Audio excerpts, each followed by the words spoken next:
দুদিনব্যাপী তাফসীরুল কোরআন মহাসম্মেলনের প্রধান বক্তা বিশিষ্ট লেখক ও সাহিত্যিক তরুণ আলেম দ্বীন বৃহত্তর সিলেটের কৃতি সন্তান জামিয়াতুল উলুমিল ইসলামিয়া সিলেটের মহাপরিচালক হযরত মাওলানা মুফতি আলী হাসান উসামা সাহেব দামাত বারাকাতুহু।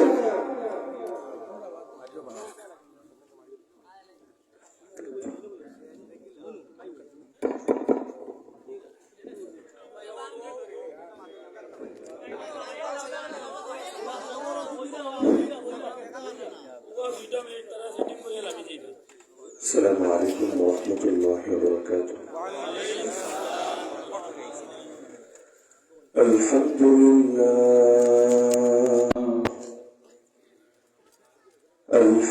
لله وحده وكفى وسلام على عباده الذين اصطفى.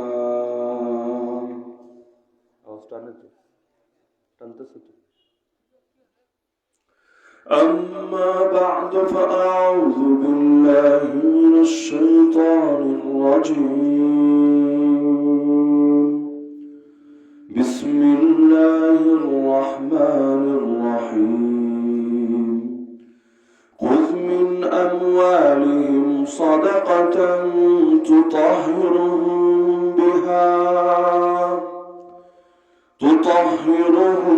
بها وتزكيهم. وقال النبي صلى الله تعالى عليه وسلم ارحموا من في الأرض يرحمكم من في السماء. آمنت بالله صدق الله العلي العظيم وبلغنا رسوله النبي الكريم.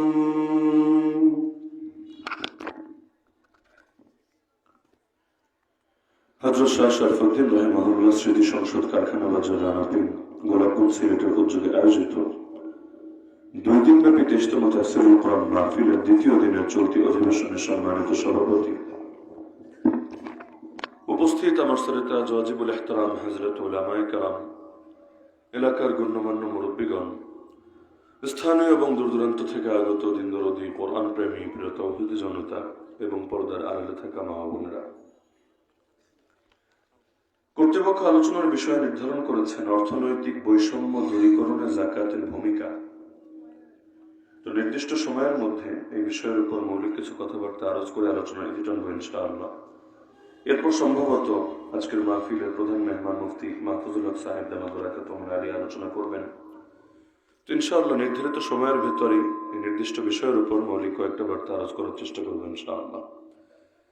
1 নম্বর বিষয় হলো, বর্তমানে যেই ধারার অর্থনীতি সারা দুনিয়ার ভেতরে ছড়িয়ে গিয়েছে, বিশেষ করে যে সমস্ত দেশে পুঁজিবাদ চলে বা বাংলাদেশের মতো যে সমস্ত দেশে মিক্সড ইকোনমি মিশ্র অর্থনীতি চললেও পুঁজিবাদের প্রভাবটা বেশি থাকে, এই সমস্ত দেশের মধ্যে যতই যাকাত নিয়ে জনসচেতনতা তৈরি করা হোক না কেন, তবুও কশ্চিন কালেও অর্থনৈতিক বৈষম্য দূর হবে না। আগে নেতিবাচকটা বলে নিলাম যাতে করে মাইন্ডসেট আপটা ক্লিয়ার থাকে, না হলে শুধু এটা মনে হবে যে শুধুমাত্র সবাই মিলে যাকাত দিলেই মনে হয় দেশের অর্থনৈতিক বৈষম্য দূর হবে না। রে ভাই, বরঞ্চ ইল্লাল্লাহ পরে লা ইলাহা আগে, মানে কি কোন বিল্ডিং এও যদি রং করতে চান তাহলে আগে পূর্ব থেকে যে রংটা লাগানো আছে নষ্ট হয়েছে এটাকে সুন্দর করে ঘষে ঘষে উঠাতে হবে। যত সুন্দর করে ঘষে ঘষে উঠাবেন পরবর্তীটা তত সুন্দর করে বসবে। আর যদি আগেরটার উপরে দামি রংটা মেরে দেন, লাভের কিচ্ছু হবে না, পুরোটাই লস হবে, টাকাগুলাই আপনার লস হবে। কেন? এই রং বেশি দিন টেকসই হবে না। তো যাকাত দিয়ে আপনি ভালো কিছু কল্যাণ অর্জন করবেন, কিন্তু হাওয়ার উপরে কল্যাণ অর্জন করা যায় না। আল্লাহর উপর ঈমান আনতে চাইলে আগে বাতিল দেবতাদের থেকে ঈমান সরাতে হয়। কেউ যদি বাতিল দেবতার উপর ঈমান রাখে আর সঙ্গে আল্লাহর নাম নিতে নিতে মুখে ফেনা তুলে ফেলে, ওরে আর যাই হোক অন্তত মুমিন বলা যায় না, মুশরিক বলা যায়। তাহলে যাকাত দেওয়ার দ্বারা সমাজের মধ্যে অর্থনৈতিক বৈষম্য ধীরে ধীরে কমতে থাকে। কিন্তু অর্থনৈতিক বৈষম্যের অন্যতম উৎসের নামই হলো সুদ। এই দুনিয়ার মধ্যে পুঁজিবাদ টিকে আছে সুদের উপর, এমনকি বাংলাদেশের অর্থনীতির মূল মেরুদণ্ড সুদ। তো যতদিন পর্যন্ত এই দেশের অর্থনীতিতে সুদ থাকবে ততদিন পর্যন্ত শুধু জাকাত দিয়ে অর্থনৈতিক বৈষম্য দূর করতে চাইলে কোশ্চিনকালেও সম্ভব হবে না। এটা হবে ওই পায়খানার টাঙ্কির ভেতরে ডুব দিয়ে গায়ের মধ্যে আতর লাগানোর মতো। আতর লাগালে ঘ্রাণ তো আসবে, আসবে না এমন না, আসবে, কিন্তু এই গন্ধের ভিড়ে জ্ঞান বেশিক্ষণ টিকবে না, বরঞ্চ গন্ধের চাপে এটা হারায় যাবে। তাহলে এ কারণে কিভাবে বৈষম্য দূর করতে হবে, আশা করি পুরো আলোচনা শুনলে মোটামুটি একটা ধারণা হবে। পুরো ক্লিয়ার করা সম্ভব না, এটা একদিন কেন, যদি লাগাতার 2 দিন আলোচনা হয় তাও সম্ভব না, তবে মৌলিক কিছু ধারণা দেওয়ার চেষ্টা করবো ইনশাআল্লাহ। 1 নম্বর বিষয় হলো যে সুদ মানেই হলো পুঁজিপতিদের পুঁজি আরো বাড়বে, আর গরিব মানুষ গরিব থেকে আরো গরিব থেকে আরো গরিব থেকে আরো গরিব হতে থাকবে। এই সুদের মধ্যে গরিব মানুষের কোনো লাভ নাই, মিডল ক্লাসেরও কোনো লাভ নাই। লাভ হলো পুরো দেশের গুটি কয়েক মানুষের, যারা আধুনিক মহাজন, আধুনিক পুঁজিপতি, যারা মোট জনগণের 1%ও না, মানে 18 কোটি মানুষের 1%ও না, এদের খালি লাভ আর লাভ আর লাভ, আর আমার আপনার আমাদের সবার খালি লস আর লস আর লস। তাহলে এই সুদ মানেই হলো বৈষম্য। সুতরাং আজ যদি আপনি বৈষম্য দূর করতে চান, বৈষম্য বিরোধী আন্দোলনকে সফলতায় পৌঁছাতে চান, আপনাকে মাথায় গেঁথে রাখতে হবে সুদের বিরুদ্ধে আপনাকে জিরো টলারেন্স নামতে হবে, সুদের বিরুদ্ধে যুদ্ধের ঘোষণা দিতে হবে। কারণ সুদ মানেই হলো আল্লাহ এবং তার রাসূলের বিরুদ্ধে যুদ্ধ। দলিল সূরাতুল বাকারায় আল্লাহ জানিয়েছেন, ফাইন লাম তাফআলু ফাআযানু বিহারবিন মিনাল্লাহি ওয়া রাসূলি। বান্দা যদি সুদ ছাড়তে না পারো, আল্লাহ এবং তার রাসূলের পক্ষ থেকে যুদ্ধের ঘোষণা শুনে নাও।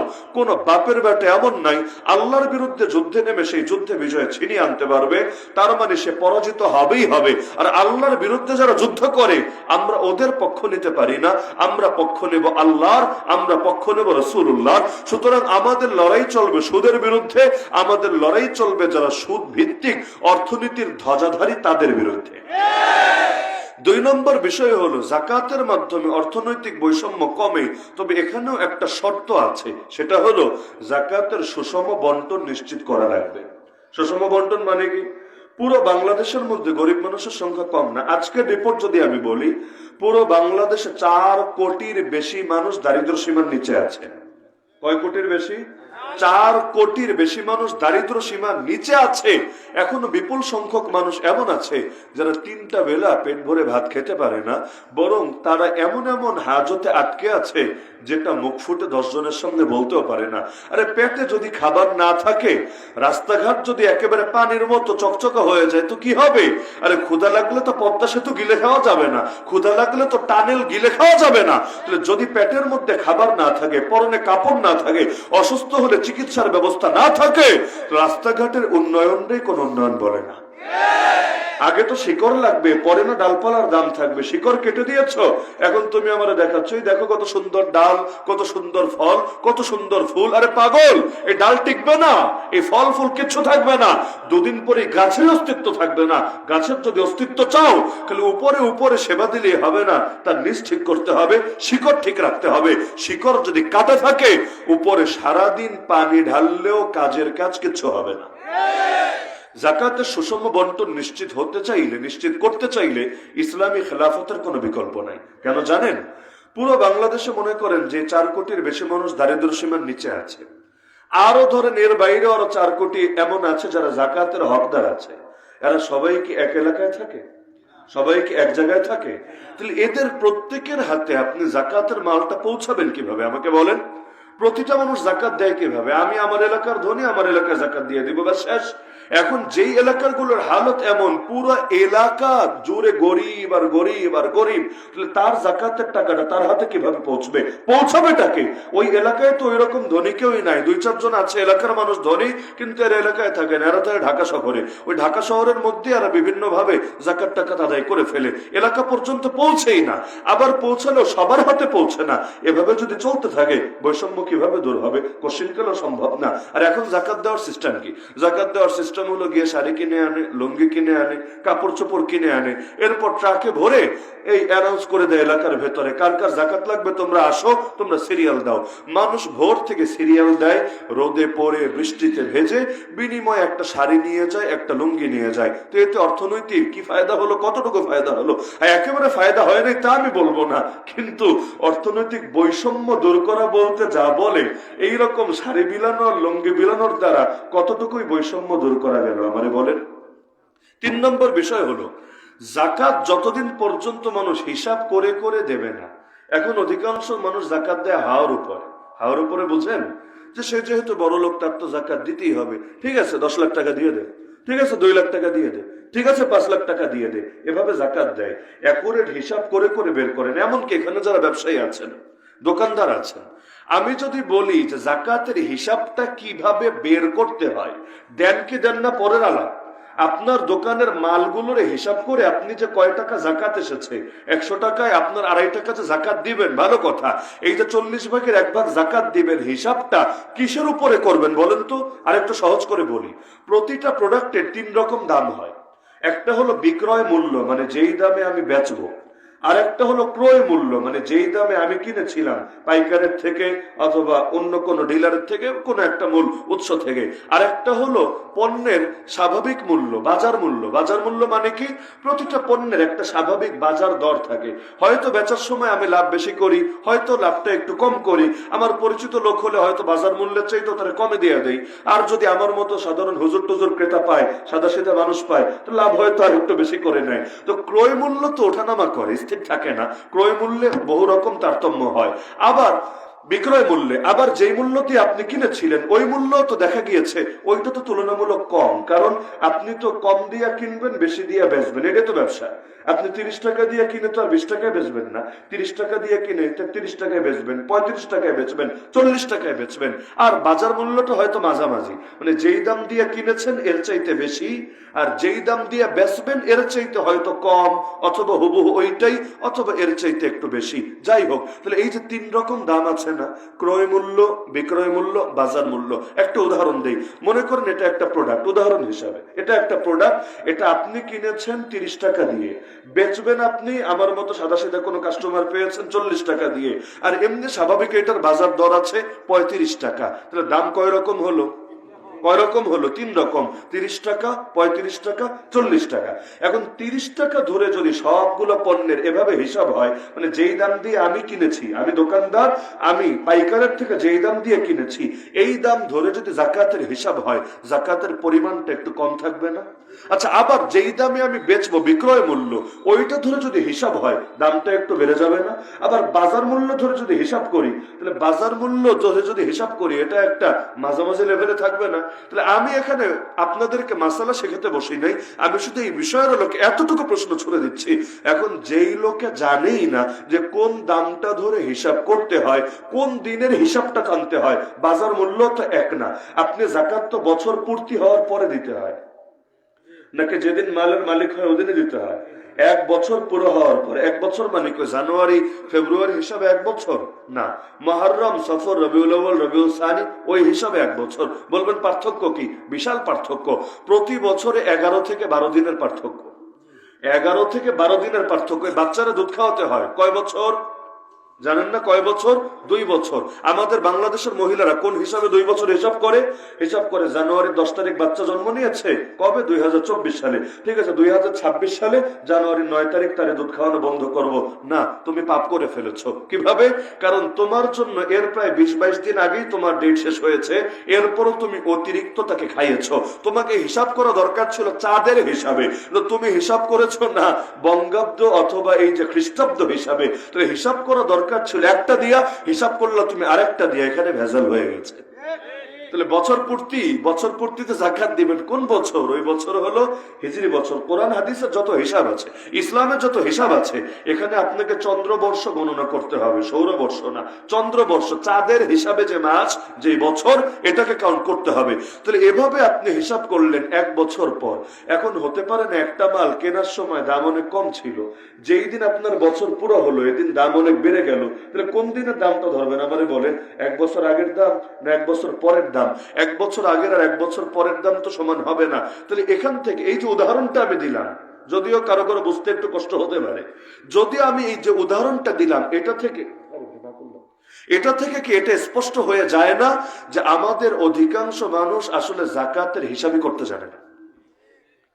এমন কি ওই যে বাসায় যে স্বর্ণ গয়না আছে ওইটা তো হিসাবই করে না।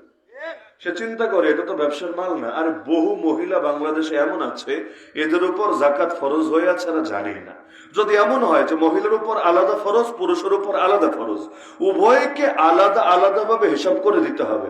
এখন স্বামী নিজের যাকাত তো দিল, বউয়ের যাকাত তো দিল না, হিসাবই করলো না, কিয়ামতের দিনকে জবাব দিবে। যাকাত ফরজ হতে কি লাগে আপনারা জানেন যে 52 ভরি রূপা বা এর সমপরিমাণ মূল্য।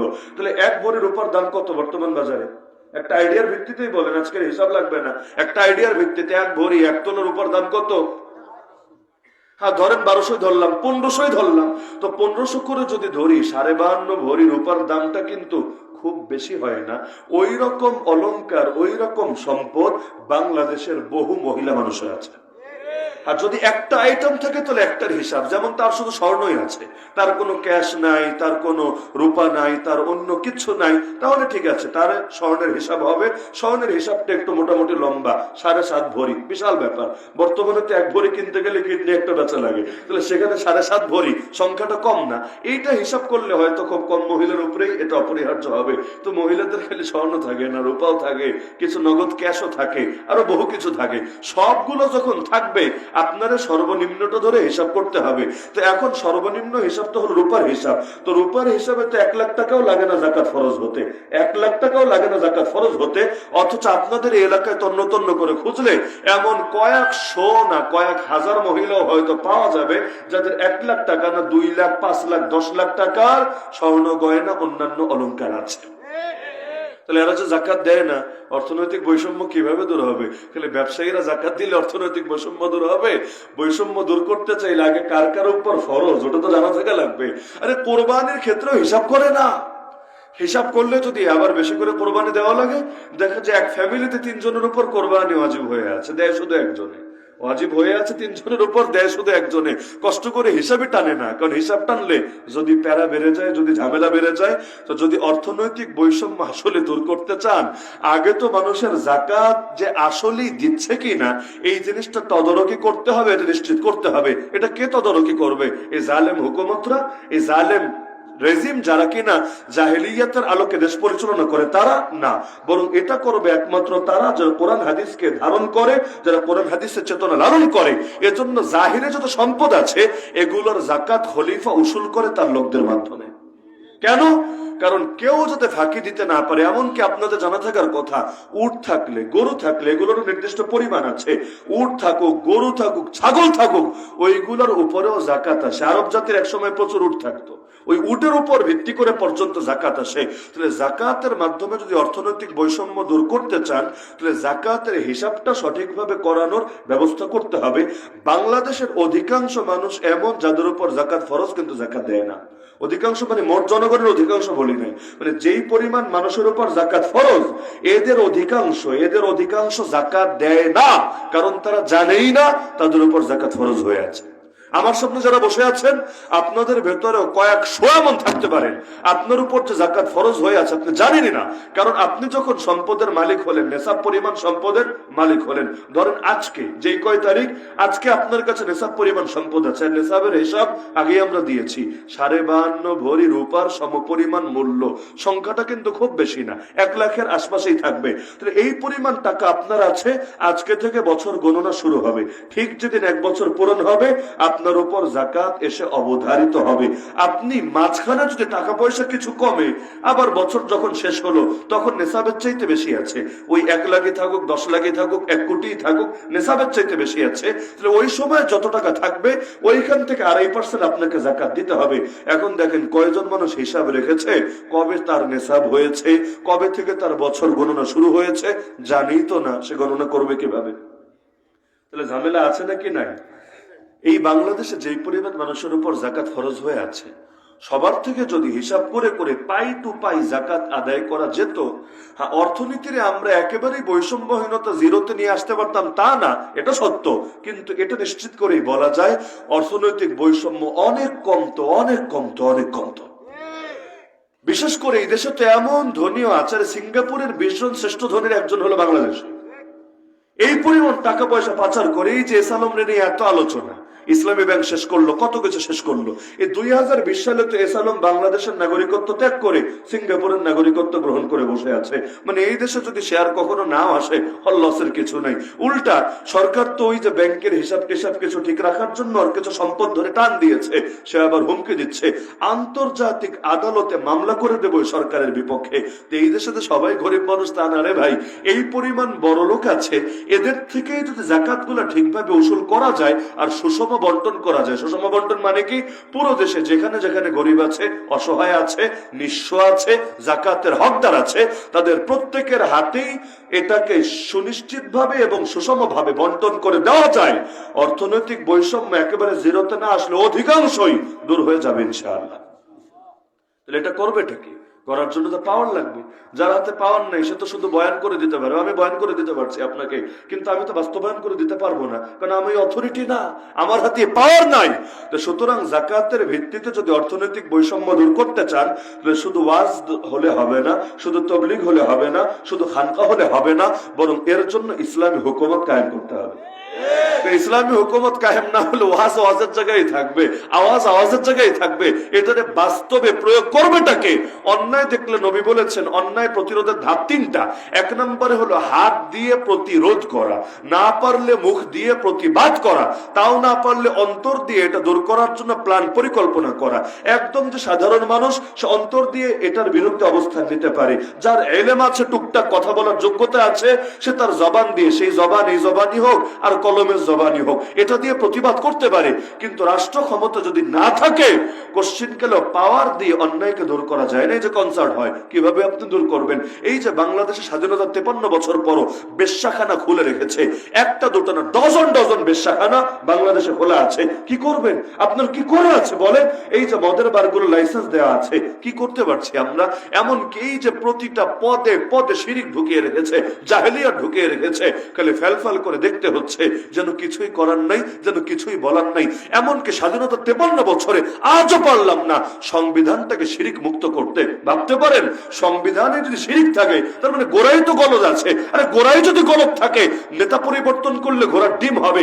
নীতি যদি পরিবর্তন না হয়, নেতা হাজারটা পরিবর্তন করলেও কিছু হবে না।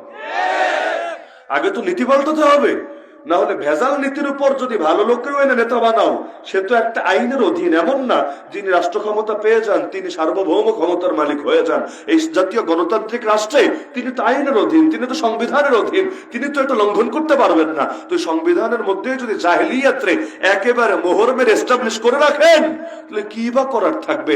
ওই হুজুর মানুষ ক্ষমতায় গেলেও প্রথম দিন তার সংবিধান ধরে শপথ করতে হবে।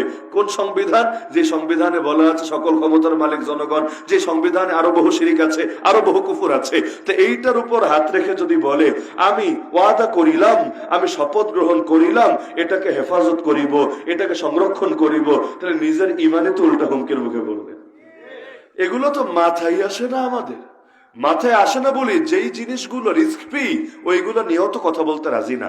বাংলাদেশ ইসলামী ব্যাংকিং নামে বিভিন্ন ব্যবস্থা আছে, যদিও সবাই ঠিকভাবে শরিয়া প্র্যাকটিস করে না, তারপরও এখন দেখা যায় ওই স্বাভাবিক ব্যাংকগুলো আর আলাদা ইসলামী সেকশন খুলে রেখেছে, যে সুদী ব্যাংক, কিন্তু এক কোণে একটা টেবিল দিয়ে যেখানে আসলে ইসলামের আলোকে তোমাদের সাথে ব্যাংকিং করা হবে।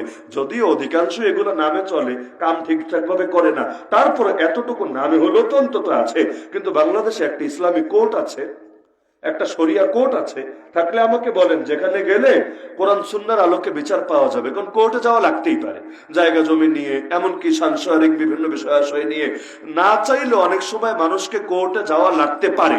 আমাকে এমন একটা কোর্টের নাম বলেন পুরো বাংলাদেশে যেখানে গেলে আমি কোরআনের আলোকে বিচার পাবো, সুন্নাহর আলোকে বিচার পাবো। কারণ সারা জীবনকে শুধু এই স্লোগানে দিয়ে যাব, আল কোরআনের আলো ঘরে ঘরে জ্বালো। আরে ঘরে ঘরে জ্বাললেই হবে? পার্লামেন্টে জ্বালতে হবে না? কোর্ট কাচারিতে জ্বালতে হবে না? প্রতিটা সেক্টরে সেক্টরে করে জ্বালতে হবে না, নাকি শুধু ঘরের মধ্যে সীমাবদ্ধ রাখতে হবে? এমন একটা কোর্টের নাম বলেন যেখানে গেলে কোরআনের আলোকে বিচার পাওয়া যাবে। আপনি বলবেন না হুজুর নাই। আচ্ছা, আলাদা কোর্ট না হোক, এমন একটা বেঞ্চের কথা বলেন যেখানে গেলে যেই বেঞ্চ শরিয়ার আলোকে আমাদেরকে ফয়সালা করে দেওয়া হবে। এই যে আমরা আল্লামা তাকি ওসমানের নামের আগে বলি চিফ জাস্টিস, উনি কিসের জাস্টিস ছিলেন? সেকুলার কোর্টের জাস্টিস হবেন তিনি, এটা কল্পনা করা যায়? সেকুলার কোর্টের জাস্টিস তিনি যদি হন, তার ঈমান থাকবে? তাহলে তিনি তো সেকুলার কোর্টের জাস্টিস ছিলেন না, শরিয়া কোর্টের জাস্টিস ছিলেন। তাহলে যাদেরকে সারাদিন গালি দেন, ওইখানেও একসময় শরিয়া কোর্টের প্র্যাকটিস ছিল। তাহলে বাংলাদেশে আমার জানা মতে স্বাধীনতা 53 বছরে আজও পর্যন্ত কেউ দাবি তোলে নাই। বাস্তবায়ন করা পরের আলাপ, সংঘবদ্ধ করে ঐক্যবদ্ধ করা পরের আলাপ। আমার জানা মতে, আমার জানা ভুল হতে পারে, আজও পর্যন্ত কেউ দাবি তোলে নাই যে যেভাবে ইসলামী ব্যাংকিং নামে তাও একটা অংশ রেখেছ, একইভাবে শরিয়া কোর্ট নামে, শরিয়া বেঞ্চ নামে আমাদের মতো ধর্মপ্রাণ মানুষদের জন্য একটা অপশন রাখো, যাতে করে যার মনে চায় কোরআন সুন্নাহর আলোকে বিচার নিতে পারে, আর যার ভালো লাগবে না কোরআন সুন্নাহ গিয়ে সেকুলার কোর্ট থেকে বিচার নিতে পারে। কারণ আল্লাহরে তো সব জায়গায় গেলেই মানতে হবে এমন না। মসজিদে আসলে আল্লাহরে মানবো, আর কোর্ট কাছারিতে গেলে আমেরিকারে মানবো, কাফিররা মানবো, ব্রিটিশরে মানবো। লা ইলাহা ইল্লাল্লাহ পড়েছি মানে কি? যে আনুগত্যের উপযুক্ত একজনই, বিধান মান্য করার উপযুক্ত একজনই, তিনি ছাড়া দ্বিতীয় এমন কেউ নাই যার বিধান মান্য করা যায়, তাকে বাদ দিয়ে যার চূড়ান্ত বা নিরঙ্কুশ আনুগত্য করা যায়। লা ইলাহা ইল্লাল্লাহর মানে তো এটাই। তো এই যদি মানে হয়, তাহলে এটা নিয়ে দাবি উঠালাম না কেন? এর মানে যতটুকু করা যেত, সাধ্যে ছিল, তাও তো আমরা করি না, আর যেটা সাধ্যে ছিল না ওইটা তো আর বলার অপেক্ষাই রাখে না। আজকে যদি আমরা শরিয়া কোর্ট নিয়ে দাবি তুলি, আমাদেরকে জঙ্গি বলে জেলে দিবে? আরে জেলে দেওয়ার সুযোগ আছে না? আমি তো দাবি জানাচ্ছি তার কাছে, মনে চাইলে দাবি পূরণ করবে, না মনে চাইলে না করবে। দাবি তোলার পর পূরণ না করলেও জাহান্নামে যাবে। অন্তত আল্লাহ তো আমার ধরবে না, বান্দা তোর যতটুকু সাধ্যে ছিল করলি না কেন? আমি আমার সাধ্যের সর্বোচ্চটুকু করেছি, যেটা আমার হাতে না ওইটার জন্য আল্লাহ আমার ধরবেও না। সূরা বাকারার সর্বশেষ আয়াতই তো এটা, লা ইউকাল্লিফুল্লাহু নাফসান ইল্লা উসআহা, আয়াত নম্বর 286। আল্লাহ সাধ্যের বাইরে কারো উপর বোঝা চাপায় দেন না, কিন্তু যতটুকু সাধ্যে ওটাতে আবার ছেড়েও দেন না। কুল্লুকুম রাইন ওয়া কুল্লুকুম মাসউলুন আন রাইয়াতিহি। নবীজি বলেন, তোমরা প্রত্যেকেই দায়িত্বশীল, প্রত্যেকেই নিজের দায়িত্বের ব্যাপারে জিজ্ঞাসিত হবে। তাহলে যাকাত দিয়ে যদি আসলে অর্থনৈতিক বৈষম্য দূর করতে চান, এর জন্য ইসলামিক অথরিটি কায়েমের চিন্তা ফিকির করতে হবে। চতুর্থ বিষয়, যে যাকাতের মাধ্যমে, যাকাত শব্দের অর্থই কিন্তু বৃদ্ধি পাওয়া। আরবিতে যাকাত তো বাংলা শব্দ না, আরবি শব্দ। যাকাত শব্দের অর্থই হলো বৃদ্ধি পাওয়া। এখানে একটা মজার ব্যাপার আছে, যাকাত দিলে কিন্তু আসলে বাহ্যিকভাবে কমছে। আপনার টাকা ছিল 100, দিয়ে দিলেন 2.5 টাকা, এখন তো 97.5 আছে। তোর কমেছে না নাকি বেড়েছে? আপনি ন্যূনতম অঙ্ক বুঝলেও তো এটা বুঝতে পারছেন। আগে টাকা ছিল 100 টাকা, দান করে দিলেন 2.5 টাকা, বাকি আছে কত?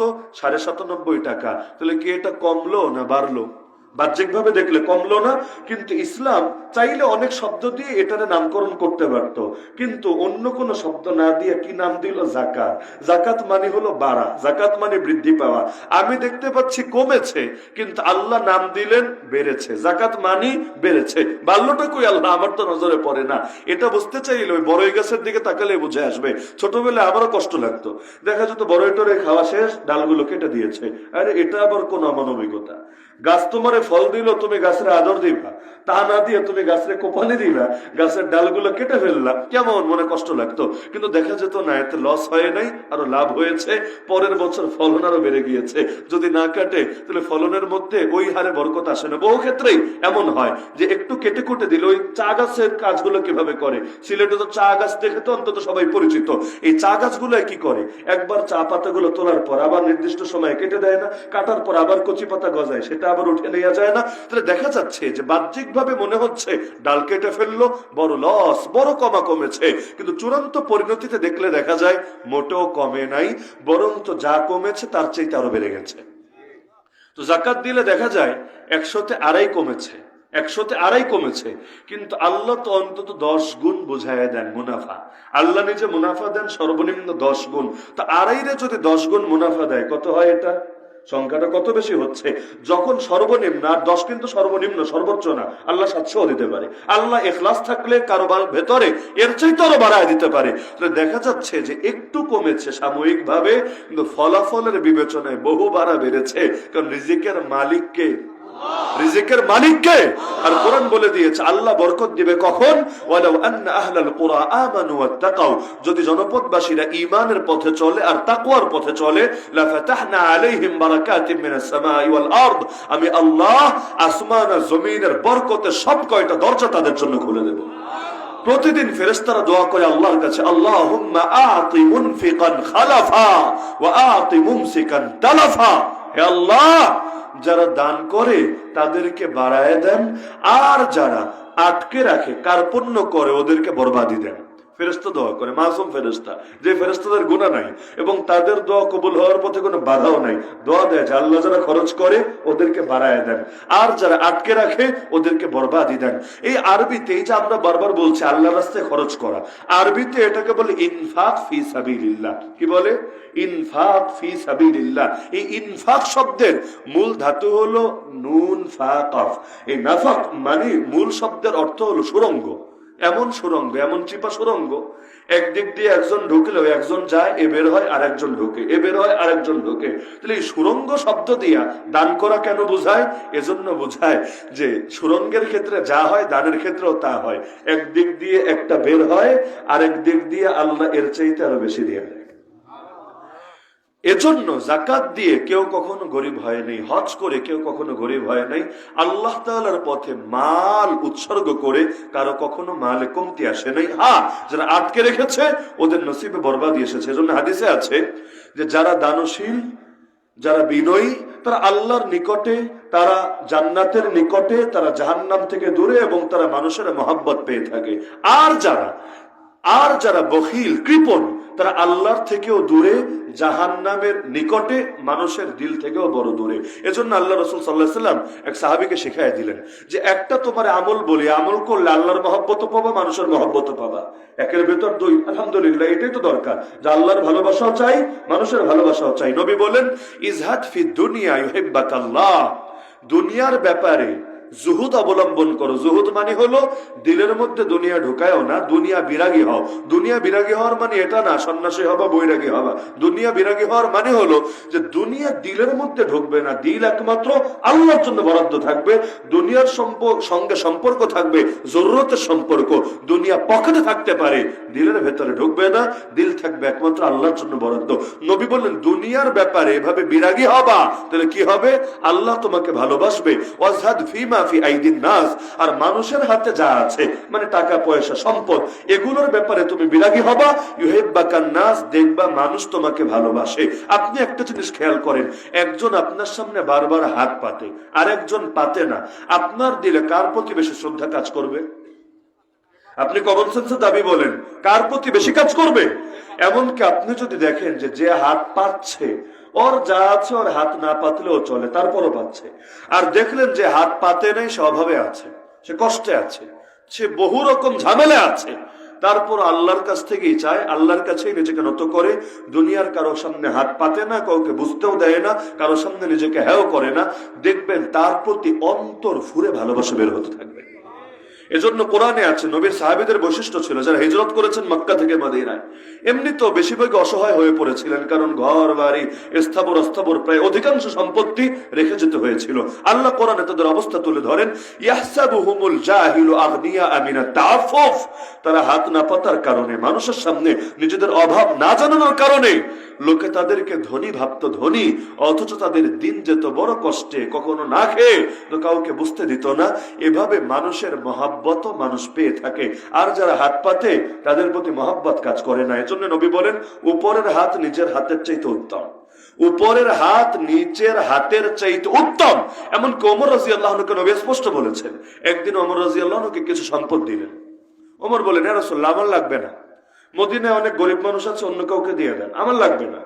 আল্লাহ রাসূল বলেন, ওমর, খুব মনোযোগ দিয়ে শোনো, যেই সম্পদ তোমার কাছে আসবে, মা আতাকা মিন হাদাল মালি ওয়া আনতা গায়রু মুশরিফিন ওয়ালা সাইল, যেই সম্পদ তোমার কাছে আসবে এমন ভাবে তুমি চেয়েও নাও নাই, তুমি লোভও করো নাই, তুমি চেয়েও নেও নাই, চাওয়ার ভালো করো নাই, লোভও করো নাই, কিন্তু তোমার কাছে এসেছে, তুমি সেটা সাদর চিত্তে গ্রহণ করবা। কেন? ফাইন্নামা হুয়া রিজকুন সাকাহুল্লাহু ইলাইক, এটা হলো এমন উত্তম রিজিক যা আল্লাহ তোমার কাছে এনে দিয়েছে। আর যে সম্পদ আসবে তোমার কাছে হয়তো চেয়েছো অথবা চাওয়ার ভান করেছো, মানে লোভ করেছো, তুমি সেটা গ্রহণ করবা না কেন? এটার ভেতরে তোমার জন্য বরকত থাকবে না। বরকত থাকবে সেটাতে যার পেছনে লোভ নাই, যার পেছনে চাওয়া নাই, যার পেছনে ভিক্ষা নাই, বরঞ্চ এসেছে তো সাদর চিত্তে সেটা গ্রহণ করতে পারো, চাইলে সৎকাও করতে পারো, চাইলে তোমার কাছে জমায়ও রাখতে পারো, এতে নিষেধাজ্ঞার কিছু নাই, কারণ এর মধ্যে আল্লাহ বরকত দিয়ে দিবেন। তাহলে আশা এমনি কপালে যা লেখা আছে তা কিন্তু আসবেই। এমন না যে কপালে যা লেখা আছে তা বাকি থাকতে আজরাইল এসে জান কবজ করে নিতে পারবে। মালাকুল মাউতের কোনো ক্ষমতা নাই আমার কপালে একটা দানা বাকি থাকতো আমার জান কবজ করবে। কিন্তু পার্থক্য হলো ইজ্জতের সাথে দুনিয়া নিব না জিল্লতির সাথে দুনিয়া কামাবো। যদি দুনিয়ার ব্যাপারে বিরাগী হন, দুনিয়া আপনার পায়ের আপনার কদমের সামনে এসে লুটিয়ে যা পড়বে। কিন্তু যদি দুনিয়ার পেছনে ছোটেন, দুনিয়া আপনার সাথে পালিত কুকুরের মতো আচরণ করবে, পদে পদে লাঞ্ছিত হতে হবে। এজন্য এমন না যে আল্লাহর দ্বীনের পথে থাকলে আসেন। আবু হুরায়রা রাদিয়াল্লাহু আনহু এক সময় ক্ষুধার জালে অজ্ঞান হয়ে পড়ে থাকতেন, কিন্তু দ্বীনের উপর অটল ছিলেন, অবিচল ছিলেন। এক সময় আবু হুরায়রা নিজে আফসোস করলেন, হায় রে, আজকে আমি নাক মুছে যে রুমাল দিয়ে, সেই রুমাল রেশমের তৈরি রুমাল, অথচ এই আমি আবু হুরায়রাই এক সময় ক্ষুধার জ্বালায় বেহুশ হয়ে রাস্তার পাশে পড়ে থাকতাম। লোকে দেখে ভাবতো মৃগী রোগী, অথচ কোনো মৃগী রোগ আমার ছিল না, আমার ছিল ক্ষুধার জ্বালা, কিন্তু কাউরে বলতেও পারতাম না। এই ছিল অবস্থা। এজন্য দিনকে কখনো ছোট করবেন না, একটা কথা না বললেই না, যদিও এটা মূল আলোচনার সাথে প্রাসঙ্গিক না। আমরা দিনের মর্যাদা বাড়াতে পারি বা না পারি, আল্লাহর ওয়াস্তে মর্যাদা কমানোর কারণ না হই। মানে কি? আমাদের সিলেটে না, শুধু পুরো বাংলাদেশে, সিলেটের মধ্যে এমন কয়েকশো উদাহরণ দেখানো সম্ভব। রাস্তার মধ্যে গাড়ি থামিয়ে থামিয়ে মাহফিলের কালেকশন করে, হয় না? নাই মনে হয় এমন? যারা এভাবে কালেকশন করে মানুষের তো দিল ফুরে তাদের জন্য মহব্বত বের হয়ে আসে, তাই না? যারাই যায় সামনে দিয়ে খুব মহব্বত তৈরি হয় না দিলের মধ্যে? নাকি বেশিরভাগ মানুষ খারাপ মন্তব্য করে? হয়তো তার সামনে না করলেও ভেতর এক ধরনের খারাপ লাগা কাজ করে নাকি করে না? আচ্ছা কেন রে ভাই? এভাবে না করলে কি তোমার জন্য যে রিজিক বরাদ্দ আছে, তোমার প্রতিষ্ঠানের জন্য যে বরাদ্দ আছে, তাকে আসবে না? অবশ্যই আসবে। এই বিশ্বাস তো থাকা দরকার যে আল্লাহর উপর তাওয়াক্কুল করলে আল্লাহ তাআলা কাউরে ঠকান না। ওমাইয়া তাওয়াক্কাল আলাল্লাহ ফাহুয়া হাসবুহ। যে ব্যক্তি আল্লাহর উপর ভরসা করে আল্লাহ তার জন্য যথেষ্ট হয়ে যায়। আমাদের বুজুর্গরা কি করতেন? আরে জরুরত পড়েছে, যায় নামাজে দাঁড়িয়ে নামাজ পড়ে আল্লাহর কাছে কাঁদতেন, অথবা ছাত্রদের নিয়ে একসাথে বসে গিয়ে দোয়া করতে থাকতেন, কাঁদতে কাঁদতে চোখের পানির বরকতে আল্লাহ ব্যবস্থা করে দিতেন। কিন্তু এখন কি হচ্ছে? চাইতে চাইতে চাইতে মানে ভিক্ষুক যা করছে আমরাও কিনা ওই কাতারে নেমে আসছি। অধিকাংশ ক্ষেত্রে কি হয়? মাহফিলের নাম দিয়ে এভাবে কালেকশন হয়। যদিও আমরাই তো সবচেয়ে বেশি মাহফিল করি, জানি তো, যদিও এগুলো মাহফিলের জন্য প্রয়োজন না। লোকে ভাবে যে হুজুরদের পেট ভরার জন্য মনে হয় এগুলো করা লাগে। বাস্তবে মাহফিল করতে যেই কয় টাকা লাগে ওগুলো তাদের স্থায়ী সদস্য বা এলাকার কিছু ব্যবসায়ী তাদের থেকে উঠে যায়। তাহলে বাকিটা কি জন্য করে? করে এজন্য মাহফিলে খরচ হবে 1 লাখ, কামাই করবে 10 লাখ। এখন আমি বলছি না যে কামাই করে খেয়ে ফেলবে, হ্যাঁ এটা হয়তো দিনের স্বার্থেই ব্যয় হলো, প্রতিষ্ঠানের স্বার্থেই ব্যয় হলো, আমি এটা বলছি না, কাউকে আমি ব্লেম দিচ্ছি না যে টাকা মেরে দিচ্ছে, কিন্তু আপনি দিনের স্বার্থে ব্যয় করবেন ভালো কথা, তাই বলে কি সেটা জিল্লতির সাথে নিতে হবে? দিনকে খাটো করে নিতে হবে? এই ঢাকা শহরে লোকাল বাসে উঠবেন, দেখবেন কিছু মাসুম বাচ্চা, নাবালেগ বাচ্চা, বুকের মধ্যে কোরআন বাঁধা, সামনে এসে হাত পাতবে যে একটা এতিমখানা আছে, কয়টা টাকা দান করেন। ওই ভিক্ষুক যেভাবে চায় এভাবে চাইবে। কত ক্যাটাগরির যে লোক থাকে, কেউ গালি দেয়, কেউ খারাপ কথা বলে, মানে মাঝে মাঝে মনে হচ্ছে এত লজ্জা লাগে, মনে হচ্ছে মাটি ভাগ হয়ে গেলে ভেতরে ঢুকে গেলে মনে হয় ভালো হতো, কারণ আর যা হোক না হোক তার পোশাক তো আমার পোশাকের মতো, আরে তারে দেখতে তো আমার মতোই লাগে, সে এসে যাচ্ছে, তো নিজের কাছে লজ্জা লাগতে থাকে। অথচ অধিকাংশই ভুয়া। মানে আমরা অনেকগুলো ঘাটাঘাটি করে দেখেছি, এই নামে কোনো প্রতিষ্ঠানই নাই, ভুয়া, কিন্তু প্রতিষ্ঠানের নাম দিয়ে টাকা উঠছে আর উঠছে। আর দু একটা ক্ষেত্রে প্রতিষ্ঠান আছে, কিন্তু এই প্রতিষ্ঠান এভাবে 10 টাকা 20 টাকা 100 টাকা না উঠলে আটকে থাকবে এমন না, তারপর আল্লাহর দিনকে তারা খাটো করছে। কে বলেছে তোমার এটা করতে? মাহফিল না করলে তোমার কয়টা গুনাহ হবে পারলে বলো? যদি তোমার আর্থিক সঙ্গতি না থাকে করো না মাহফিল, সবাইরা মাহফিল করতে হবে, এই কথা কে বলেছে? কিন্তু এই মাহফিল করতে গিয়া তুমি যদি মাহফিলের নাম লাগিয়ে দিনকে খাটো করো, এর দ্বারা ইসলামের কি উপকারটা হলো? এগুলো নিয়ে নাস্তিকরা ট্রোল করে, এগুলো নিয়ে বেঈমানরা ট্রোল করে। এমনকি অনেক মানুষ নিজের বাচ্চারে মাদ্রাসায় দেওয়ার আগেও ভাবে যে না, বাচ্চারে মাদ্রাসায় দেওয়া যাবে না, তাহলে ও একটা পেশাজীবী ভিক্ষুকে পরিণত হবে। এই মানসিকতা কেন আসবে? আলেমের মর্যাদা থাকবে মন্ত্রীর চাইতেও বেশি। এখনো আপনি পৃথিবীর বহু দেশ আছে, এই আধুনিক জামানায় এসেও এত ফিতনার পরে এমন বহু দেশ আছে, মিডল ইস্টে গেলেও পাবেন, যেখানে মসজিদের ইমাম চলে একেবারে মন্ত্রীর মর্যাদা নিয়ে। তা আমরা সেটা পারলাম না কেন? আজও পর্যন্ত দেখেন যে সমস্ত হকপন্থী ওলামায়ে কেরাম জাতির কাছ থেকে চেয়ে নেয় না, মানুষ তাদেরকে কোন চোখে দেখে, আর যারা চায়া চায়া নেয় মানুষ ওদেরকে কোন নজরে দেখে। হয়তো দেয়, দিতে হয়। এক মাহফিলটাই তো কত মানুষ বিজনেস বানিয়ে ফেলেছে। মাহফিলে আসবে ভালো কথা, 1.5 লাখ 2 লাখ 1 লাখ হেলিকপ্টার এসে দিতে হবে। এখন চাইলে যে দেয় না তা না, দেয়, কারণ মানুষের বহু রকম ডিমান্ড থাকে। কেউ এমনও দায়িত্ব নেয় যে আমি একাই দিয়ে দেবো, নিয়ে আয় হুজুরে। কিন্তু এই যে দিল, বিশ্বাস করেন মোহাব্বতের সাথে কিন্তু দিল না, দিল কারণ তারে আনলে এলাকার লোকরা ভালো বলবে, যুবকরা খুশি হবে, তার সুনাম হবে, মানুষ বেশি হবে, হ্যাং ত্যাং বহু রকম হাবিজাবি চিন্তা। কিন্তু দিলের মধ্যে কিন্তু তার ব্যাপারে যে ধারণা থাকবে, আরেকজন আল্লাহওয়ালা, যে তার সামনে হাত পাতে নাই, তার সামনে দর কষাকষি, গরুর যেভাবে দর কষাকষি করে ওভাবে দর কষাকষি করে নাই। দেখবেন ওই লোকটাই যে দিয়েছে তার কাছেই কিন্তু দুইজনের এক মর্যাদা থাকবে না, দুইজনকে এক শ্রদ্ধার সাথে দেখবে না। টাকাই তো জীবনের সব নারে ভাই। এই যে নারীরা টাকার ফাঁদে পড়েছে, এই অধিকাংশ নারীরা যে মডার্ন বানাচ্ছে, পশ্চিমাপন্থী বানাচ্ছে, মূল জিনিসই কিন্তু এটা টাকা। টাকা। স্বামীর খেদমত করাকে তার কাছে একটা ফালতু বিষয় মনে হচ্ছে, কেন? এখানে টাকা নাই। আর বসের খেদমত করালে তার কাছে খুব গর্বের বিষয় মনে হচ্ছে, কেন? ওইখানে টাকা আছে। এই টাকাই কি জীবনের সব না? কিরে ভাই, আল্লাহ রসুল সাল্লাল্লাহু আলাইহি ওয়াসাল্লাম তিনি সবচাইতে বেশি টাকার মালিক হতেন যদি খালি চাইতেন। কারণ আল্লাহ বলেছিলেন যে এই পাহাড়গুলোর সোনার উপর পাহাড় বানায় দিব, খালি অনুমতি দেন। নবী চেয়েছিলেন? নবী চেয়েছিলেন? নবী বলেছেন, ইয়া আল্লাহ, আমার বড় পছন্দ হয় একদিন খেয়ে থাকবো, শুকরিয়া আদায় করব, আরেকদিন না খেয়ে থাকবো, সবর করব। শুকরিয়ার দ্বারাও তুমি খুশি, সবরের দ্বারাও তুমি খুশি। জীবনে কিছু অভাব থাকা ভালো, জীবনে কিছু প্রয়োজন থাকা ভালো। কারণ যতবারই অভাবে পড়বেন, প্রয়োজনে আক্রান্ত হবেন, ততবারই দেখবেন আল্লাহর সঙ্গে সম্পর্ক একটু মজবুত হবে। আর যখন সব পেয়ে গিয়েছেন, চাওয়ার কিছু নাই, দেখবেন আল্লাহর সঙ্গে ধীরে ধীরে দূরত্ব তৈরি হয়েছে। অসুস্থ হয়েছেন, দেখবেন আল্লাহর প্রতি অন্তরে আলাদা একটা আকর্ষণ তৈরি হয়েছে। আপনি একটা ঝামেলায় পড়েছেন, ঋণে ফেসে গিয়েছেন, দেখবেন আল্লাহর সঙ্গে সম্পর্ক বেড়েছে।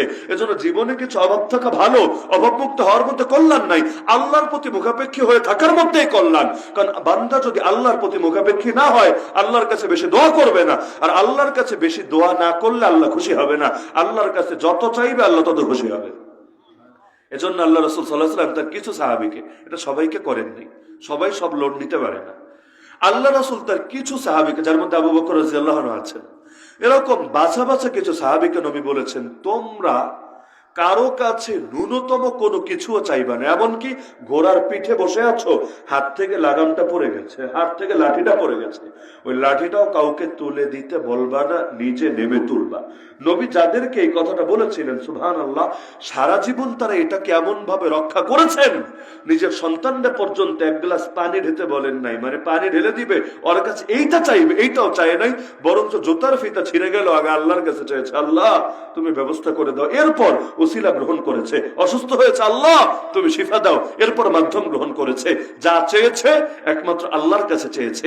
এই মাকাম যদি কেউ অর্জন করতে পারে, ইদা সাআলতা ফাসআলিল্লাহ ওয়া ইদা ইসতাআনতা ফাসতাইন বিল্লাহ, যখনই চাইবা আল্লাহর কাছে চাইও, যখনই সাহায্য প্রার্থনা করবে আল্লাহর কাছে সাহায্য প্রার্থনা করো। ইয়াকা না'বুদু ওয়া ইয়াকা নাস্তাঈন। আর এই যে একটা আয়াত যে আমরা আপনারই ইবাদত করি, আপনারই কাছে সাহায্য চাই, ইমাম ইবনুল কাইয়িম রাহিমাহুল্লাহ তিনি এক কিতাবে লিখে ফেলেছেন শুধু এই আয়াতের আলোকে। কিতাবের নাম কি? অনেকে হয়তো যারা শিক্ষিত আছেন নামটা শোনার কথা, পড়েন বা না পড়েন, মাদারিজুস সালিকিন। নাম শোনেন নাই? কিছু কিতাব আছে, বুখারী বলেন, ইহা উলুমিদ্দিন বলেন, এরকম কিছু কিতাবের নাম মোটামুটি সবাই জানে। মাদারিজুস সালিকিন বাইনা মানাজিলি ইয়াকা না'বুদু ওয়া ইয়াকা নাস্তাঈন, এই মাকাম অর্জন করা দরকার। একটা জিনিস মাথায় রাখবেন, মানুষের জরুরত পূরণ হয়ে যায়, কিন্তু চোখের চাহিদা সহজে পূরণ হয় না। আরে বিয়ে একটা না, বিয়ে যদি 4টাও করে, তারপরও দেখবেন বদনজর বন্ধ করতে পারে না। বিশ্বাস হয় না? একটা না 4টা করেছে, তারপরও কুদৃষ্টি থেকে নিজেকে বাঁচাতে পারে না। আমাদের পেটের চাহিদা কতটুকু বলেন? পেটের জায়গা কতটুকু? মানে এক জীবনে কত খাওয়া খেতে পারি আমরা, কিন্তু আমাদের ভাবতে এমন গোটা দুনিয়া খেয়ে ফেলবো। ওই ইফতারের সময় দেখবেন সামনে ইফতার নিয়ে বসলে মাঝে মাঝে মনে খারাপ হয়, দাওয়াত দিয়ে আনলে বেটা কি দিলে, এগুলো তো এক নিমিশেই শেষ, তাহলে বাকি আমার কি হবে? সারাদিন 14 ঘন্টা 15 ঘন্টা রোজা রেখেছি, পরে দেখা যায় 2-3 গ্লাস শরবত খাওয়ার পর আর খাবারের রুচি থাকে না, বাস্তবে কিন্তু আপনি 2-3 গ্লাস শরবত খেলে এরপর পুরো পেটটারে ভরা মনে হয়, আর তেমন কিছু খাওয়াই যায় না। অথচ একটু আগে মনে হচ্ছিল এইটা কোনো খাবারই না, গোটা দুনিয়া খেয়ে ফেলবো। আরে 1 প্লেট বিরিয়ানি পেট ভরে খাওয়ার পর আরেক প্লেট সামনে এনে যদি দেয়, মেজাজটা গরম হয়ে যায়। বিরিয়ানি একবার পেট ভরে খাওয়ার পর আরেকবার সামনে দেখলেও কিন্তু মেজাজ গরম হয়, কিন্তু চোখের ভাবটা এমন পুরো দুনিয়ার গিলে খাবো। এই দিলের চাহিদার কেউ যদি লাগাম টানতে না পারে, গোটা দুনিয়া পেয়ে গেলেও ও আর লোভ কখনোই দূর হবে না। নবী বলেছে, আদম সন্তানের পেট ভরতে পারে একমাত্র কবরের মাটি, দ্বিতীয় কোনো কিছু আর পেট ভরে না। কারণ এক উপত্যকা পরিমাণ সম্পদ পেলে আরেক উপত্যকা পরিমাণ সম্পদ চায়। এভাবে চাওয়া তো লাগামহীন। ওই লাগামহীন চাওয়া যদি চলতে থাকে, গোটা দুনিয়ার মালিক হলেও আর লোভ পূরণ হয় না। সুতরাং ইসলাম আমাদেরকে শিখিয়েছে যে জরুরত পরিমাণ, পর্যাপ্ত পরিমাণটা পেয়ে যাওয়া। আল্লাহ রসুল, আচ্ছা আমরা কি করি? নিজে কষ্ট থাকলেও বাচ্চা কাচ্চার জন্য ভালো কিছু করে যাওয়ার চেষ্টা করি। এটা সবাই, হুজুর মানুষ বলেন, সাধারণ মানুষ বলেন, আমাদের স্বাভাবিক একটা আল্লাহ আমাদের ভেতরে একটা দিয়ে দিয়েছেন যে আমরা চেষ্টা করি পরবর্তী প্রজন্মের জন্য ভালো কিছু করে যেতে, এবং এটা খারাপও না। হাদিসেও আছে, লা আন তাতরুকা ওয়ারাসাতাকা আগনিয়া খায়রুম মিন আন তারুদ্দাহুম আলাতান ইয়াতাকাফফুন আন-নাস। তুমি তোমার ওয়ারিসদেরকে সচ্ছল রেখে যাওয়া এর চাইতে বড় উত্তম যে তুমি তাদেরকে নিঃস্ব রেখে গেলা আর তারা মানুষের কাছে হাত পাতলো। এর চাইতে বড় উত্তম তুমি তাদেরকে সচ্ছল রেখে যাও। তো এতে কোনো দোষের কিছু নাই। কিন্তু আল্লাহর নবী তিনিও তো তার ফ্যামিলিকে ভালোবাসতেন, আহলে বাইতকে মহব্বত করতেন। নবী নিজের আহলে বাইতের জন্য দোয়া করলেন, আল্লাহুম্মা জাআল রিজকা আলি মুহাম্মাদিন কুতা। হে আল্লাহ, মুহাম্মাদের পরিবারের রিজিক দেন যথেষ্ট পরিমাণ। মানে কি, বেশি দিয়েন না, বিলাসিতা করবে। একেবারে কম দিয়েন না, না খেয়ে কষ্ট করবে।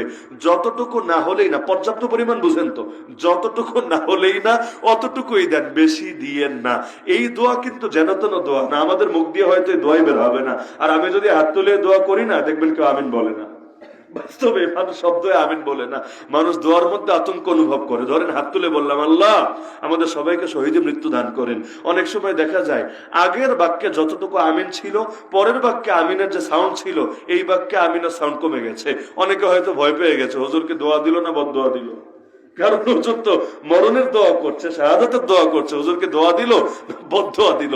দোয়ার মধ্যে অনেকের আতঙ্ক থাকে। আল্লাহ নবী দোয়া করলেন, আল্লাহ নবী নিজের জন্য আল্লাহকে বললেন, আল্লাহুম্মা কফিনি বিহালালিকা আন হারামিক ওয়া আগনিনি বিফদলিকা আম্মান সিওয়াক। আরে এটা এমন এক দোয়া, আপনার যে পাহাড় পরিমাণ ঋণও থাকে, এই দোয়া নিয়মিত করতে পারেন, আল্লাহ আপনার ঋণ পরিশোধের ব্যবস্থা করে দিলেন।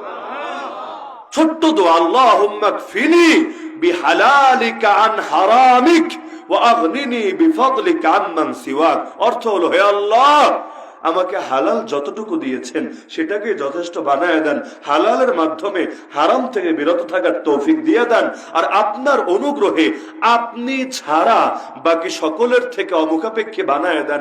আর কারো সামনে যাতে মাথা নত করতে না হয়, আর কারো সামনে যাতে হাত পাততে না হয়। কপাল নত করবো আপনার সামনে, হাতও তুলবো আপনার সামনে। আপনার কাছে ভিক্ষা চাইতে লজ্জার কিছু নাই, কিন্তু আপনার দয়ায়, আপনার মায়, আপনার অনুগ্রহে আপনি ছাড়া আর যা কিছু আছে, যা কিছু আছে সবার থেকে আল্লাহ অমুখাপেক্ষী বানায় দেন। এই মাকাম যদি কেউ অর্জন করতে পারে, আপনি আমাদের ইমামদের ইতিহাস পড়লে দেখবেন, রাজা বাদশারা পয়সা পাঠিয়েছে, ওই গ্রহণও করে নাই, ফিরেও তাকায় নাই, বলেছে নিয়ে যাও এটাকে। এমনকি এক রাজা তো এক ইমামের কাছে খবর পাঠালো যে আপনি আসেন আমার দরবারে, আমার বাচ্চাকে পড়ান। কারণ আপনার মতো শিক্ষক পেলে আশা করা যায় আমার বাচ্চা আপনার রঙে রঙিন হবে। কারণ শিক্ষক যত বড় হবে, আশা করা যায় ছাত্র তত বড় হবে। আপনি আসেন, রাজদরবারে আসেন, সর্বোচ্চ কদর করা হবে, আপনার বাচ্চারে পড়াবেন। তিনি জবাব দিয়ে পাঠালেন, আরে বাদশাহ, এলেম কারো দুয়ারে যায় না, এলেমের দুয়ারে আসতে হয়। তোমার বাচ্চারা যদি মানুষের মতো মানুষ বানাতে চাও, আমার কাছে পাঠায় দিবে। এখানে আসবে, এই চাটাইয়ের উপর বসবে, সামনে হাঁটু গেড়ে বসে, এরপর এলেম শিখবে। কিন্তু এটা ভাইবো না আমি এলেম নিয়ে যাব তোমার দুয়ারে, আমি এলেমকে হেয় করব না টাকার বিনিময়ে। আরে এই মাকাম যদি আমরা অর্জন করতে পারতাম, অবাক লাগে। ইসলামের রেনেসার কবি ফররুক আহমেদ কোন হুজুর না, মাদ্রাসার বারান্দাও জীবনে গিয়েছে কিনা আল্লাহ ভালো জানে, আমার জানা নেই। এইরকম সাধারণ একজন মানুষ সারা জীবন যে অভাবে থেকেছে, কষ্ট করেছে। সবাই তো আর রবি ঠাকুরের মতো জমিদার ছিল না যে পায়ের উপর পা তুলে বসে সারাদিন আরামে সাহিত্য চর্চা করবে। এই দুঃখ মিয়া বলেন, ফররুক বলেন, এদেরকে জীবনে বহুত কিছু সাফার করতে হয়েছে, বহুত কষ্ট করতে হয়েছে। তো এখন বহু অভাবে এর মধ্যে তার কাছে অফার আসলো সরকারের পক্ষ থেকে। তখনও বাংলাদেশ হয় নাই, পাকিস্তানিরা ক্ষমতায়। তার পক্ষ থেকে, ওই পাকিস্তানের রেজিম থেকে তার কাছে অফার আসলো যে আপনাকে সরকারি অর্থে হজ করাবো। এই অফার আসলে তো আমরাও নাচতে নাচতে লাফাতে লাফাতে এক বাক্যে রাজি হব। খালি রাজি হব না, ফেসবুকে সবার আগে পোস্ট দিব, আমারে চেনো, সরকার কিন্তু আমাকে হজ করাবে, আমাকে পছন্দ করেছে, এত মানুষ থাকতে আমারে পছন্দ করলো কেন বোঝো, আমি কিন্তু কিছু একটা হয়ে গেছি, মুই কি হনুরে। ওই যে আমাদের পলাতক নেত্রী মাঝে মাঝে বগুড়া এই শব্দটা বলতো না, মুই কি হনুরে, মানে এই টাইপের একটা চেতনা অনেকের ভেতরে কাজ করত। কিন্তু সাধারণ একজন কবি, কোনো আলেম না, কোনো শাইখুল হাদিস না, কোনো মুফতি না, কোনো মুহাদ্দিস না, আমি অবাক হই যে আল্লাহর বান্দাকে আল্লাহ কি গায়রত দিয়েছে, কি আত্মমর্যাদা বোধ দিয়েছে। সে ফিরতি চিঠিতে প্রথমে তো নাকচ করে দিল না, আমি এই প্রস্তাবে রাজি না, সবাই অবাক। ওই সময় হজ করা তো এমনি কঠিন ব্যাপার। এখন থেকে কত বছর আগের কথা, বাংলাদেশে হয়নি, এখন থেকে 20 বছর আগে কয়জন হাজি ছিল, 30 বছর আগে কয়জন হাজি ছিল। দেখেন না, হাজি আলহাজ এই শব্দগুলোর আলাদা সম্মান ছিল, এখন তো ঘরে ঘরে হাজি। অন্তত ওমরা করে না এমন লোক তো মনে হয় কমই আছে, গণহারে। এখন কিন্তু এই শব্দগুলোর আগের মতো এত মান নাই, এত শান নাই। কেন? কারণ কোনো কিছু বেড়ে গেলে এটার দাম একটু কমে যায়, আর কোনো কিছু কম থাকলে এটার দাম একটু বেড়ে যায়, এটা স্বাভাবিক ব্যাপার, ডিমান্ড অ্যান্ড সাপ্লাই নীতি। তো এখন সবাই অবাক যে আপনি এই প্রস্তাবে রাজি হলেন না। তো এখন সরকারের তরফ থেকে ব্যাখ্যা জানতে চাওয়া হলো, কৌতূহল যে আসলে সমস্যা কোথায়, আপনি কেন যাবেন না, ঝামেলা কোথায়। তিনি জবাব দিলেন, সুবহানাল্লাহ, এমন এক জবাব, এক বাক্যে অনেক কিছু শেখার আছে। তিনি জবাব দিলেন, আমি ড্রেনের পানি দিয়ে উজু করি না। মানে এই বাক্যটা নিয়ে আপনি যদি চিন্তা করেন পুরো রাত ভেবে কাটাতে পারবেন। তারা কিন্তু কেউ উজু করতে বলেনি, ড্রেনের পানির তো প্রশ্নই আসে না, উজু করার কথা না, কথা হচ্ছে হজ নিয়া। তিনি জবাব দিলেন যে আমি ড্রেনের পানি দিয়ে উজু করি না। তার মানে কি? মানে সরকার তোমাদের টাকার উৎস কি এটা তো জানা আছে। ড্রেনের মধ্যে যেমন ভালো পানীয় মিক্সড হয়ে যায়, পচা পানীয় মিক্সড হয়ে যায়, তো সরকারি টাকার মধ্যেও তো বহু রকম ভেজাল আছে, বিশেষ করে জুলুম তো আছেই। যেমন এই বাংলাদেশের কথা যদি আমি বলি, যারাই ক্ষমতায় থাকুক না কেন, কে বলতে পারবে তার টাকার মধ্যে ভেজাল নাই? যেমন আপনি যে ভ্যাটের কথাই যদি ধরেন, ভ্যাট তো 100% জুলুম। বলবেন কিভাবে? ভ্যাট কার থেকে নেওয়া হয়? খালি কোটিপতিদের থেকে, খালি লাখপতিদের থেকে? একজন ভিখারি, 80 বছরের এক বৃদ্ধা ভিখারি সারাদিন ভিক্ষা করলো, রোদে পুড়লো, বৃষ্টিতে ভিজলো, বেশি পারলো না, 10টা টাকা কামাই করলো। এখন তার সন্ধ্যাবেলা জ্বর চলে আসলো, সে দোকানে গেল, আমাকে এক পাতা নাপা দেন, এক পাতা প্যারাসিটামল দেন। এ আল্লাহর বান্দে এত গরিব, এত অসহায় যে রাত্রে এক টুকরা গোস্ত খাওয়ার মতো তার কাছে তৌফিক নাই, এক প্যাকেট এক পাতা নাপা কিনতে গিয়েছে, প্যারাসিটামল কিনতে গিয়েছে, এখান থেকেও জোরপূর্বক ভাবে তার অনুমতি ছাড়াই কর কেটে রাখা হচ্ছে। ছেলেরা একটা কল দিচ্ছে, বাপজান আমি আর পারছি না, আমার শরীর কুলাচ্ছে না, তুমি একটু দেখতে আসো আমাকে। এই যে একটা কল দিল, 30 সেকেন্ড কথা বললো, 1 মিনিট কথা বললো, এর মধ্যেও জোরপূর্বক ভাবে তার অনুমতি ছাড়া, তার জানা ছাড়াই কর কেটে রাখা হয়েছে। এভাবে কর কাটে না থেকে? এই যে কর কাটা হচ্ছে এই মানুষগুলোর থেকে, এটা জুলুম না? আরে ভাই, এটা জুলুম না? অর্থনৈতিক বৈষম্য দূর হবে কিভাবে? আপনি যখন ধনী আর গরিব, একেবারে কোটিপতি প্যারাসিটামল কিনতে গেলেও যতটুকু কর, একেবারে ফুটোপতি যার কিছু নাই, ও প্যারাসিটামল কিনতে গেলে ওই পরিমাণ কর। তো সাম্য কারে বলে, আর বৈষম্য কারে বলে, আর ইনসাফ কারে বলে, আর মানবিকতা কারে বলে, ব্যাখ্যা করো আমাকে। নাউযুবিল্লাহি মিন যালিক, এই পুরোটাই জুলুম। ইসলাম যদি থাকতো, মুসলমানের থেকে কর নেওয়ার তো কোনো প্রশ্নই আসে না। কর তো একটা বেইজ্জতি। কর নেওয়া হয় মূলত কাফেরদের থেকে। জিজিয়া মানে কি? জিজিয়া মানে কি? কর না। আবার কাফেররা যদি ব্যবসা করতে আসে, ওদের থেকে উসুর নেওয়া হয়। উসুরের 2 অর্থ, এক হলো ওই যে ফসল হলে এর 10 ভাগের 1 ভাগ জাকাতের মতো করে দান করা, এটা উসুর। আবার কাফেররা এসে ব্যবসা করবে, ওই ট্যাক্স যেটা দিবে, এটা হলো উসুর। হ্যাঁ, মুসলমানদের থেকে কর নেওয়া যে একটা সিচুয়েশনে, সেটা কি? রাষ্ট্র এমন অভাবে পড়েছে, চলতে পারছে না, খুবই প্রয়োজন, চলতে পারছে না, ওই সময় শুধুমাত্র সামর্থ্যবানদের থেকে, বড় লোকদের থেকে সাময়িকভাবে, স্থায়ীভাবে না, সাময়িকভাবে কিছু কর নেওয়ার সুযোগ আছে। এটাই হলো ইসলামী অর্থনীতির কথা। কিন্তু এখন কিসের বড় লোক আর কিসের গরিব, সকলের গলা কেটে কেটে করা আদায় করা হচ্ছে। এটা যদি জুলুম না হয়, জুলুম কারে বলে? এমন কি আমরা ফতোয়া 2য় বর্ষ যখন ছিলাম, মোটামুটি ঘাটাঘাটি করে উস্তাদদের তত্ত্বাবধানে আমরা মোটামুটি সিদ্ধান্তে উপনীত হতে পেরেছি 100% কনফিডেন্স সহকারে, যে অতীতে জমিদারি প্রথা যখন ছিল, মোটামুটি জানা আছে তো আপনাদের জমিদারি প্রথার ইতিহাস। ওই জমিদারি প্রথায় যেই পরিমাণ কর উসুল করা হতো, খাজনা উসুল করা হতো, তার চাইতে অনেক বেশি কর এখন উসুল করা হয়। তবে ঝামেলা কোথায়? ওদের কাঁচা বুদ্ধি এত ছিল না, ওরা উসুল করতো, মানুষ এটা বুঝতো এটা জুলুম, এটা তার উপর অন্যায় হচ্ছে, এবং ধীরে ধীরে ক্ষোভ জন্মাতো, বিদ্রোহ হতো। এখন তো ট্যারই পায় না, আবার যখন ট্যার পায় বিভিন্ন সুন্দর সুন্দর শিরোনাম আছে, দেশপ্রেম, হ্যাং ট্যাং ট্যাং, এগুলো দিয়ে দিয়া সুন্দর করে চালায় দেয়। আরে বাংলাদেশে যারা ক্ষমতায় থাকে ওরাই যদি খালি নিজেদের লোভের লাগাম টানতে পারতো, তাহলে এই গরিব মানুষদেরও গলা কেটে কেটে এভাবে করা দায় করা লাগতো না। আব্দুল হামিদ ক্ষমতায় থাকাকালীন বঙ্গভবনে সুইমিং পুল বানিয়েছে মাত্র 20 কোটি টাকা দিয়ে।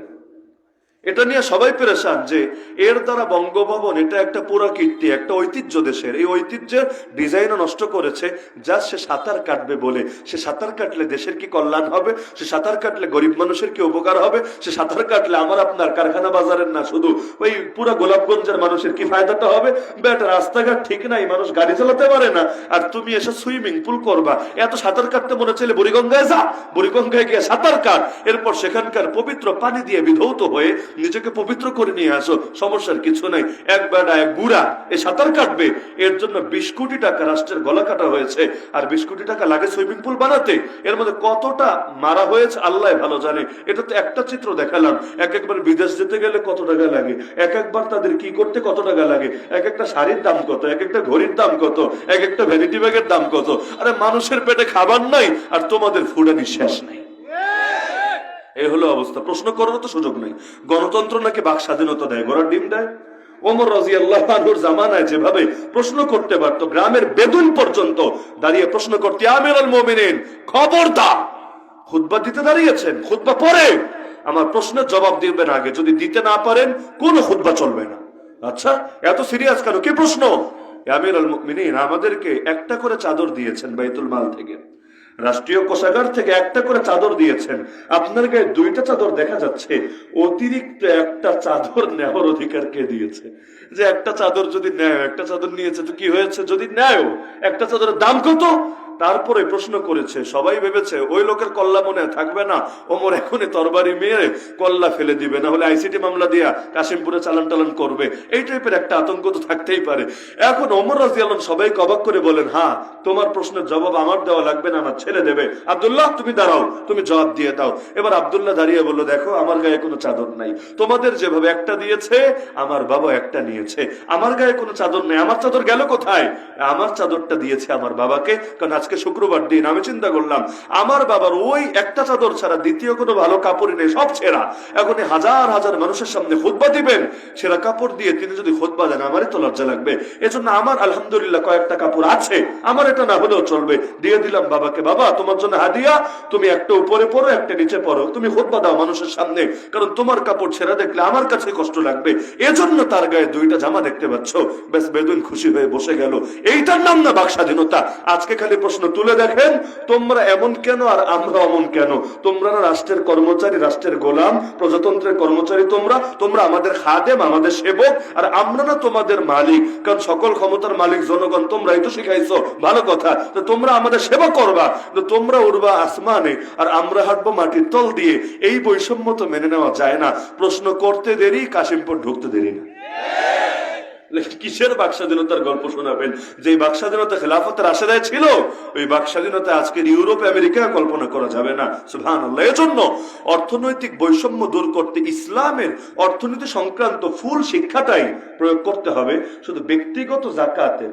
কারণ আগেই বলেছে জাকাত, বাহ্যিক সম্পদের জাকাত, এটা ব্যক্তিগতভাবে ওসুল করা হয় না, ওসুল করা হয় রাষ্ট্রীয়ভাবে, যাতে করে সুষম বন্টন হয়, প্রতিটা এলাকার মানুষের মধ্যে দান করে দেওয়া যায়। আর জাকাতের খাত কি খালি গরিব মানুষ?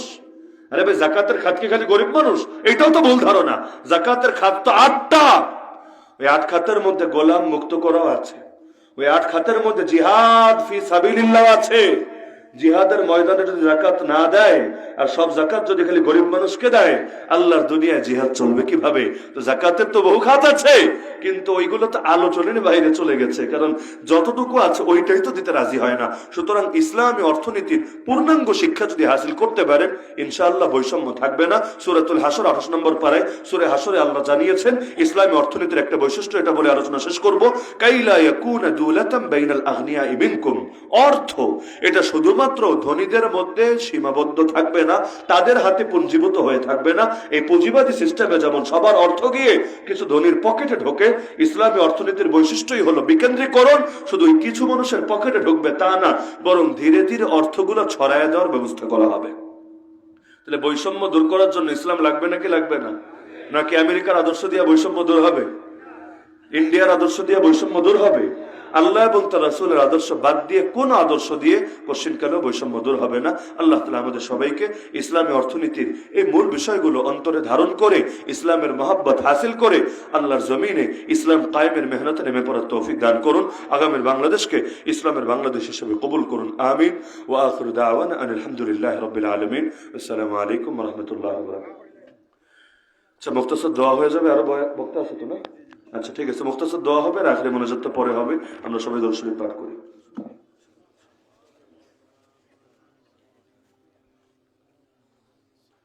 الحمد لله رب العالمين والصلاة والسلام على سيد المرسلين وعلى آله وأصحابه أجمعين يا رب العالمين يا أرحم الراحمين يا أحكم الحاكمين يا الله আপনি 2 দিন ব্যাপী অনুষ্ঠিত তাফসীরুল কোরআন মাহফিলকে কবুল করে নেন। আয় আল্লাহ, আপনি আমাদের জিন্দেগীর সমস্ত গুনাহগুলোকে মাফ করে দেন। আয় আল্লাহ, জেনে না জেনে, বুঝে না বুঝে, প্রকাশ্যে অপ্রকাশ্যে সগীরা কবিরা যত গুনাহ করেছি, আপনার কাছে দুটো হাত তুলে ক্ষমা ভিক্ষা চাচ্ছি। মেহেরবানি করে জিন্দেগীর সমস্ত গুনাহগুলোকে মাফ করে দেন। আয় আল্লাহ, আমাদের মা বাবা, আপনজন, আত্মীয় স্বজন যারা কবরে শুয়ে আছেন, প্রত্যেকের কবরে আযাবকে ক্ষমা করে দেন। প্রত্যেকের কবরকে জান্নাতুল ফেরদাউসের বাগান বানিয়ে দেন। আয় আল্লাহ, আমাদের যে মুরব্বিরা জীবিত আছেন তাদের নসিব করেন। যারা ঋণগ্রস্ত সবাইকে ঋণ পরিশোধের তৌফিক দান করেন। যে শেষ নিঃশ্বাস ত্যাগ করার তৌফিক দান করেন। আয় আল্লাহ, আমি পাপীকে শহীদ মৃত্যু নসিব করেন। আমার সাথে যারা আমিন বলছে সবাইকে শহীদ মৃত্যু নসিব করেন। রক্তের শেষ বিন্দুটুকু জমিনে ঢেলে আপনার জমিনে যদি ইসলামকে বুলন্দ করে যেতে পারে সেই তৌফিক দান করেন। আয় আল্লাহ, এই মাহফিল যাদের অবদানে, যাদের অক্লান্ত পরিশ্রমে, যাদের অর্থে সফল হলো, প্রত্যেকের খেদমত গুলোকে কবুল করে নেন। আয় আল্লাহ, প্রত্যেকের এই খেদমত গুলোকে আখিরাতের নাজাতের জরিয়া বানিয়ে দেন। বিশেষ করে যারা দান সদকা করেছে তাদের প্রত্যেকের দিলের নেক মাকসাদকে পূরণ করে নেন। জিন্দা মুর্দা সবাইকে মাফ করে দেন। আসমানি জমিনি সমস্ত বালা মুসিবত থেকে হেফাজত ফরমান। আয় আল্লাহ, প্রবাসে যারা আছে তাদের প্রবাস জীবনকে সুখময় বরকতময় বানায় দেন। সুবহান রাব্বিকা রাব্বিল ইজ্জাতি আম্মা ইয়াসিফুন ওয়া সালামুন আলাল মুরসালিন ওয়ালহামদুলিল্লাহি রাব্বিল আলামিন বিরহমাতিকা ইয়া আরহামার রাহিমিন।